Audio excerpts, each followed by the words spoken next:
ਇੱਕ ਰਾਜਾ ਮੰਗਲ ਸੈਨ ਸੀ। ਉਹਦੀ ਦੋ ਰਾਣੀਆਂ ਸੀ, ਇੱਕ ਉਮਨੀ ਦੂਜੀ ਡੁਮਨੀ।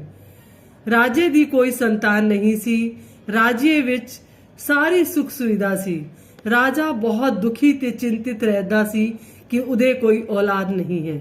ਇੱਕ ਦਿਨ ਰਾਜਾ ਜੰਗਲ ਜਾ ਰਹੇ ਸੀ ਸ਼ਿਕਾਰ ਲਈ। ਉੱਥੇ ਰਾਜਾ ਨੂੰ ਇੱਕ ਮਹਾਤਮਾ ਮਿਲਦੇ ਨੇ। ਰਾਜਾ ਮਹਾਤਮਾ ਨੂੰ ਆਪਣੀ ਸਾਰੀ ਵਿਅਥਾ ਸੁਣਾਉਂਦਾ ਹੈ ਕਿ ਮੇਰੇ ਕੋਈ ਪੁੱਤਰ ਨਹੀਂ ਹੈ, ਮੈਂ ਤੇ ਮੇਰੀ ਪ੍ਰਜਾ ਇਸ ਕਰਕੇ ਬਹੁਤ ਦੁਖੀ ਹਾਂ। ਮਹਾਤਮਾ ਨੇ ਪੀਲੇ ਸੂਤਰੇ ਦਿੱਤੇ ਤੇ ਕਿਹਾ, ਰਾਜੇ ਤੂੰ ਆਪਣੀ ਰਾਣੀ ਨੂੰ ਇਹ ਧਾਗੇ ਦੇ, ਉਹ ਬੰਦ ਲਏਗੀ ਤੇ ਤੁਹਾਡੇ ਘਰ ਪੁੱਤਰ ਅਵਸ਼ਯ ਪੈਦਾ ਹੋਏਗਾ। ਰਾਜਾ ਵਾਪਸ ਆ ਕੇ ਆਪਣੀ ਨਿੱਕੀ ਰਾਣੀ ਨੂੰ ਡੁਮਨੀ ਨੂੰ ਉਹ ਧਾਗੇ ਦਿੰਦਾ ਹੈ। ਰਾਜਾ ਡੁਮਨੀ ਨੂੰ ਬਹੁਤ ਪਿਆਰ ਕਰਦਾ ਸੀ।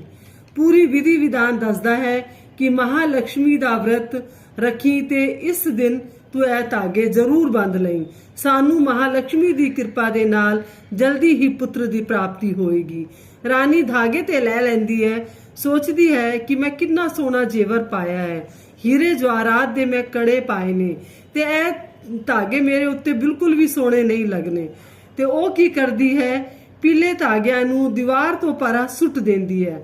ਦੀਵਾਰ ਦੇ ਪਿੱਛੇ ਘੋੜਿਆਂ ਦਾ ਅਸਤਬਲ ਹੁੰਦਾ ਹੈ।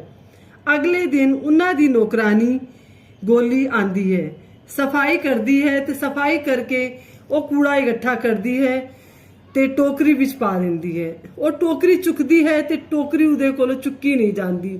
ਉਹ ਸੋਚਦੀ ਹੈ ਰੋਜ਼ ਤੇ ਮੈਂ ਹੀ ਚੁੱਕਨੀ ਆ, ਅੱਜ ਕੀ ਹੋਇਆ? ਤੇ ਉਹ ਪੂਰੀ ਟੋਕਰੀ ਨੂੰ ਪਲਟ ਦਿੰਦੀ ਹੈ ਜ਼ਮੀਨ ਤੇ। ਕੂੜੇ ਵਿੱਚੋਂ ਉਹਨੂੰ ਮਹਾਲక్ష్ਮੀ ਦੇ ਪੀਲੇ ਧਾਗੇ ਮਿਲਦੇ ਨੇ। ਉਹ ਸਮਝ ਜਾਂਦੀ ਹੈ ਕਿ ਟੋਕਰੀ ਇਸ ਕਰਕੇ ਹੀ ਭਾਰੀ ਸੀ। ਤੋ ਧਾਗਿਆਂ ਨੂੰ ਧੋ ਕੇ ਮੱਥੇ ਨਾਲ ਲਾਂਦੀ ਹੈ, ਆਪਣੇ ਕੋਲ ਧਾਗੇ ਰੱਖ ਲੈਂਦੀ ਹੈ।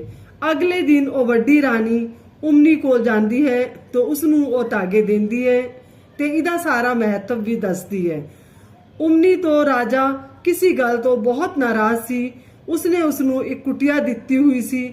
ਉਹ ਰਾਜੇ ਵਿੱਚ ਵੀ ਨਹੀਂ ਰਹਿੰਦੀ ਸੀ, ਉਹ ਮਹਿਲ ਤੋਂ ਬਹੁਤ ਦੂਰ ਰਹਿੰਦੀ ਸੀ। ਉਸਨੂੰ ਰਾਸ਼ਨ ਪਾਣੀ ਵੀ ਖਜ਼ਾਨਚੀ ਕੋਲੋਂ ਹੀ ਮਿਲਦਾ ਸੀ। ਹੁਣ ਵਰਤ ਤੋਂ ਇੱਕ ਦਿਨ ਪਹਿਲੇ ਉਹ ਖਜ਼ਾਨਚੀ ਕੋਲ ਜਾਂਦੀ ਹੈ ਤੇ ਕਹਿੰਦੀ ਹੈ ਕਿ ਕੱਲ ਮੇਰਾ ਵਰਤ ਹੈ, ਮੈਨੂੰ ਇਹ ਸਮਾਨ ਚਾਹੀਦਾ ਹੈ। ਖਜ਼ਾਨਚੀ ਕਹਿੰਦਾ ਹੈ ਕਿ ਮੈਂ ਰਾਜਾ ਕੋਲੋਂ ਆਗਿਆ ਲੈ ਕੇ ਹੀ ਤੁਹਾਨੂੰ ਸਮਾਨ ਦਵਾਂਗਾ। ਖਜ਼ਾਨਚੀ ਰਾਜਾ ਨੂੰ ਸਾਰੀ ਗੱਲ ਦੱਸਦਾ ਹੈ। ਖਜ਼ਾਨਚੀ ਰਾਜਾ ਨੂੰ ਕਹਿੰਦਾ ਹੈ ਕਿ ਦੱਸੋ ਕੀ ਕਰਾਂ। ਰਾਜਾ ਸੋਚਦਾ ਹੈ ਕਿ ਮੈਂ ਤੇ ਡੁਮਨੀ ਨੂੰ ਦਿੱਤਾ ਸੀ, ਉਮਨੀ ਕੋਲ ਕਿੱਥੋਂ ਆਏ ਧਾਗੇ। ਰਾਜਾ ਅਗਲੇ ਦਿਨ ਫਿਰ ਡੁਮਨੀ ਕੋਲ ਜਾਂਦਾ ਹੈ ਤੇ ਕਹਿੰਦਾ ਹੈ ਕਿ ਅੱਜ ਤੂੰ ਵਰਤ ਰੱਖਿਆ ਹੈ ਤੇ ਪੀਲੇ ਧਾਗੇ ਕਿੱਥੇ ਨੇ ਜਿਹੜੇ ਮੈਂ ਤੈਨੂੰ ਦਿੱਤੇ ਸੀ। ਉਸਨੇ ਸਾਰੀ ਗੱਲ ਰਾਜਾ ਨੂੰ ਦੱਸੀ। ਰਾਜਾ ਨੂੰ ਰਾਣੀ ਤੇ ਬੜਾ ਹੀ ਗੁੱਸਾ ਆਇਆ। ਉਹ ਉਸਨੂੰ ਦੇਸ਼ ਤੋਂ ਨਿਕਾਲ ਦਿੰਦਾ ਹੈ ਤੇ ਉਹ ਰਾਣੀ ਜਿਹੜੀ ਹੈ ਫਿਰ ਉੱਥੋਂ ਉਹ ਜੰਗਲਾਂ ਵਿੱਚ ਚਲੀ ਜਾਂਦੀ ਹੈ। ਉੱਥੋਂ ਉਸਨੂੰ ਇੱਕ ਕੁਟੀਆ ਦਿਖਦੀ ਹੈ। ਉਸ ਕੁਟੀਆ ਦੇ ਅੰਦਰ ਜਾਂਦੀ ਹੈ। ਕੁਟੀਆ ਅੰਦਰ ਤੋਂ ਖਾਲੀ ਸੀ। ਉਹ ਅੰਦਰੋਂ ਕੁੰਡੀ ਲਾ ਲੈਂਦੀ ਹੈ।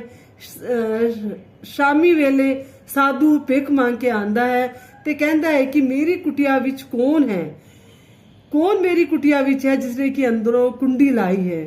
तो वो कहती है कि मैं कुटिया विच हाँ, मैं दरवाजा तां खोलांगी जद तुसी मैनू अपनी धर्म दी धी ते तुसी मेरे धर्म दे पिता बन जाओगे। ते महात्मा कहता है ठीक है, मैं तेरा धर्म दा प्यो ते तू मेरी धर्म दी धी है। ते रानी उसनू बूआ खोल देंदी है। दोनों एक नाल रहन लगते ने। रानी अपनी पूरी कहानी दसदी है ते महात्मा बहुत दुखी होंदा है। कहता धीए अगले साल मैं तेनू धागे लिया के दवांगा, तू पूरी विधि विधान नाल वर्त रखी। वड्डी रानी नू भी पुत्र दी प्राप्ति हो जाती है, उसनू भी राज्य मिल जाता है क्योंकि उसने खजानची ने जेड़ा जेड़ा समान दिता सी उसने वर्त रखिया सी ते उदी इच्छा पूरी हो जाती है। अगले साल उमनी ते डुमनी दोनों वर्त रखदियां ने। राजा अगले साल जंगल विच शिकार करन जांदा है। शिकार करते करते उत्थे रात हो जाती है। और शिकार विच राजा नू तीतर मिलता है ते राजा मंत्री नू कहता है कि अज राती असीं इत्थे ही रुकांगे, कोई बहुत रात हो गई है, जा तू ए तीतर भुन के ले आ। ਰਾਜਾ ਦੀ ਆਗਿਆ ਮੰਨ ਕੇ ਉਹ ਦੂਰ ਜਾਂਦਾ ਹੈ ਕਿ ਦੂਰ ਇੱਥੇ ਇੱਕ ਕੁਟੀਆ ਹੈ, ਉਹਦੇ ਅੰਦਰ ਉਸਨੂੰ ਰੋਸ਼ਨੀ ਦਿਖਾਈ ਦਿੰਦੀ ਹੈ ਤੇ ਉਹ ਅੰਦਰ ਜਾਂਦਾ ਹੈ ਤੇ ਉੱਥੇ ਰਾਣੀ ਹੁੰਦੀ ਹੈ। ਉਸਨੂੰ ਕਹਿੰਦਾ ਹੈ ਕਿ ਮੈਂ ਇੱਥੇ ਇੱਕ ਤਿੱਤਰ ਭੁੰਨ ਸਕਦਾ। ਰਾਣੀ ਕਹਿੰਦੀ ਹੈ ਕਿ ਆ ਜਾ ਤੂੰ ਤਿੱਤਰ ਭੁੰਨ ਲੈ। ਤੇ ਕਦੀ ਤੇ ਉਹ ਤਿੱਤਰ ਭੁੰਨਦੇ, ਕਦੀ ਤੇ ਉਹ ਹੱਸਦਾ ਹੈ ਤੇ ਕਦੀ ਉਹ ਰੋਂਦਾ ਹੈ। ਤੇ ਰਾਣੀ ਉਹਦੇ ਕੋਲੋਂ ਪੁੱਛਦੀ ਹੈ ਕਿ ਤੂੰ ਹੱਸ ਕਿਉਂ ਰਿਹਾ ਹੈ ਤੇ ਤੂੰ ਰੋ ਕਿਉਂ ਰਿਹਾ ਹੈ।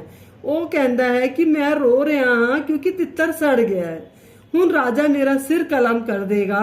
ਹੱਸਦਾ ਮੈਂ ਇਸ ਲਈ ਹਾਂ ਕਿ ਤੇਰੀ ਵਰਗੀ ਇੰਨੀ ਸੋਹਣੀ ਰਾਜਕੁਮਾਰੀ ਜੰਗਲ ਵਿੱਚ ਕੀ ਪਈ ਕਰਦੀ ਹੈ। ਰਾਣੀ ਬੋਲੀ ਤੂੰ ਹੁਣ ਇਹ ਗੱਲਾਂ ਛੱਡ, ਤਿੱਤਰ ਤੂੰ ਮੈਨੂੰ ਦੇ, ਮੈਂ ਠੀਕ ਕਰਕੇ ਦੇਂਦੀ ਆ। ਰਾਣੀ ਤਿੱਤਰ ਨੂੰ ਸਾਫ਼ ਕਰਦੀ ਹੈ, ਦੁੱਧ ਵਿੱਚ ਪਕਾ ਕੇ ਸਾਫ਼ ਕਰਕੇ ਮੰਤਰੀ ਨੂੰ ਦੇ ਦਿੰਦੀ ਹੈ। ਰਾਜਾ ਤਿੱਤਰ ਖਾਂਦਾ ਹੈ ਤੇ ਸੋਚਦਾ ਹੈ ਕਿ ਇਹ ਤੇ ਸਵਾਦ ਮੇਰੀ ਰਾਣੀ ਦੇ ਹੱਥ ਦਾ ਹੈ। ਤਾਂ ਉਹਨੂੰ ਪੁੱਛਦਾ ਹੈ ਮੰਤਰੀ ਨੂੰ, ਸੱਚ ਸੱਚ ਦੱਸ, ਝੂਠ ਨਾ ਬੋਲੀ, ਇਹ ਤਿੱਤਰ ਤੇਰੇ ਹੱਥ ਦਾ ਬਣਿਆ ਤੇ ਹੈ ਨਹੀਂ, ਇਹ ਤਿੱਤਰ ਕਿਸਨੇ ਬਣਾਇਆ ਹੈ। ਮੰਤਰੀ ਪੂਰੀ ਗੱਲ ਸੱਚ ਸੱਚ ਦੱਸ ਦਿੰਦਾ ਹੈ। ਮੰਤਰੀ ਰਾਜਾ ਨੂੰ ਕੁਟੀਆ ਤੱਕ ਲੈ ਕੇ ਜਾਂਦਾ ਹੈ। ਰਾਜਾ ਤੇ ਰਾਣੀ ਇੱਕ ਦੂਸਰੇ ਨੂੰ ਦੇਖਦੇ ਨੇ। ਰਾਜਾ ਤਰਲੇ ਕਰਦਾ ਹੈ ਕਿ ਤੂੰ ਹੁਣ ਮੇਰੇ ਨਾਲ ਚੱਲ, ਤੇ ਉਹ ਕਹਿੰਦੀ ਹੈ ਮੈਂ ਹੁਣ ਤੁਹਾਡੀ ਰਾਣੀ ਦੇ ਨਾਲ ਨਾਲ ਕਿਸੇ ਦੀ ਧੀ ਵੀ ਹਾਂ। ਜਦੋਂ ਤੱਕ ਮੇਰੇ ਪਿਤਾ ਜੀ ਨਹੀਂ ਆ ਜਾਂਦੇ ਮੈਂ ਤੁਹਾਡੇ ਨਾਲ ਨਹੀਂ ਜਾ ਸਕਦੀ। ਰਾਤੀ ਸਾਧੂ ਭਿਕਸ਼ਾ ਮੰਗ ਕੇ ਵਾਪਸ ਆਂਦਾ ਹੈ ਤੇ ਰਾਜਾ ਰਾਣੀ ਦਾ ਹੱਥ ਮੰਗਦਾ ਹੈ। ਮਹਾਤਮਾ ਕਹਿੰਦਾ ਹੈ ਇਹ ਰਾਜੇ ਤੇਰੀ ਅਮਾਨਤ ਹੈ, ਤੂੰ ਸਵੇਰੇ ਲੈ ਜਾਈਂ, ਜਾਂ ਡੋਲੀ ਦਾ ਇੰਤਜ਼ਾਮ ਕਰ ਲੈ। ਡੋਲੀ ਦਾ ਇੰਤਜ਼ਾਮ ਹੋ ਜਾਂਦਾ ਹੈ। ਜਿਉਂ ਹੀ ਰਾਣੀ ਡੋਲੀ ਵਿੱਚ ਬਹਿੰਦੀ ਹੈ, ਮਹਾਤਮਾ ਸੋਚਦਾ ਹੈ ਕਿ ਇਹ ਮੇਰੇ ਕੋਲ ਇੰਨੇ ਚਿਰ ਰਹੀ, ਅੱਜ ਮੈਂ ਇਹਦੀ ਪਰੀਖਿਆ ਲੈਣਾ। ਰਾਜਾ ਉਹਨੂੰ ਦਹੀਂ ਦਾ ਕਟੋਰਾ ਦਿੰਦਾ ਹੈ ਤੇ ਕਹਿੰਦਾ ਹੈ ਕਿ ਧੀਏ ਜਿਉਂ ਹੀ ਇਹਦਾ ਪਾਣੀ ਅਲੱਗ ਹੋ ਜਾਏਗਾ ਤੇ ਇਹ ਡੁੱਲਣਾ ਸ਼ੁਰੂ ਹੋ ਜਾਏਗਾ ਤੇ ਤੂੰ ਸਮਝ ਜਾਈਂ ਕਿ ਤੇਰੇ ਪਿਤਾ ਦਾ ਸਵਰਗਵਾਸ ਹੋ ਗਿਆ ਹੈ। ਰਾਣੀ ਕਹਿੰਦੀ ਹੈ ਠੀਕ ਹੈ ਪਿਤਾ ਜੀ। ਡੋਲੀ ਚੱਲ ਪੈਂਦੀ ਹੈ। ਡੋਲੀ ਚੱਲਦੀ ਹੈ ਤੇ ਦਹੀਂ ਹਿਲਦੀ ਹੈ ਤੇ ਦਹੀਂ ਦਾ ਪਾਣੀ ਅਲੱਗ ਹੋ ਜਾਂਦਾ ਹੈ ਤੇ ਪਾਣੀ ਡੁੱਲਣ ਲੱਗਦਾ ਹੈ। ਰਾਣੀ ਰੋਣ ਲੱਗਦੀ ਹੈ, ਬੋਲਦੀ ਹੈ ਮੇਰੇ ਪਿਤਾ ਨਾਲ ਕੋਈ ਪਰੇਸ਼ਾਨੀ ਹੋ ਗਈ ਹੈ, ਮੈਂ ਵਾਪਸ ਜਾਣਾ ਹੈ। ਰਾਜਾ ਵਾਪਸ ਜਾਂਦਾ ਹੈ ਤੇ ਦੇਖਦਾ ਹੈ ਮਹਾਤਮਾ ਤੇ ਬਿਲਕੁਲ ਠੀਕ ਹੈ। ਰਾਣੀ ਕਹਿੰਦੀ ਹੈ ਪਿਤਾ ਜੀ ਤੁਸੀਂ ਠੀਕ ਹੋ ਨਾ।